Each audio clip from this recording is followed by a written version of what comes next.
انتخابات تجديد نصفي، وده شيء ما عملناهوش من سنه 94، وده شيء جيد لان قانون 100 الحمد لله سقط قبل الثوره بايام.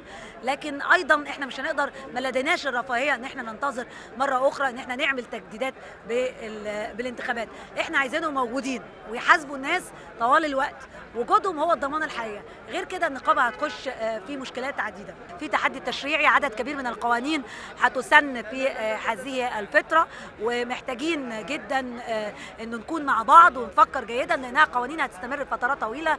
تشريعات، احنا يعني خسرنا معركه الدستور بشكل كبير، يعني بنسبه كبيره خاصه بهذه القضايا. مطلوبه ان احنا ما ننساش هذه التشريعات الهامه المهمه.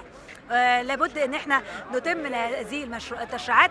ايضا هناك 400 صحفي، اكثر من 400 صحفي متعطلين عمل، سواء صحف الحزبيه ودول ازمه مستمره، الصحف الخاصه بعضها اصبح يسقط، صحف القوميه لديها مشكله. يعني هذا العدد مرشح للازدياد في الفتره القادمه، لازم نوجد حلول فاعله لده. وايضا مساله اجور الصحفيين واوضاعهم الاقتصاديه. يوحد الصحفيين المنقسمين على انفسهم.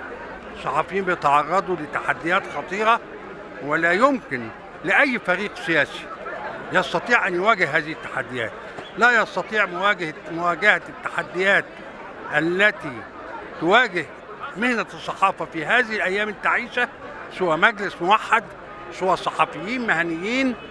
لا نريد حزبية تسيطر على الصحافة، لا عاوزين حرية وعدالة ولا عاوزين نصريين، عاوزين صحفيين محترمين مهنيين هم هياخدوا الموقف السياسي الصحيح.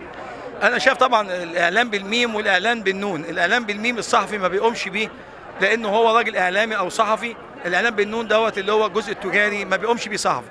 لكن هو الصحفي عموما له نقابة، والنقابة فيها مجلس تأديب، وأنه ترجع النقابة أن هو يتقدم من خلال النقابة إذا ثبت عليه أن هو بيتقاضى إعلانات. لكن إذا لم يثبت عليه فمفيش سلطة تانية خارجية لها ولاية عليه غير النقابة اللي هو عضو فيها.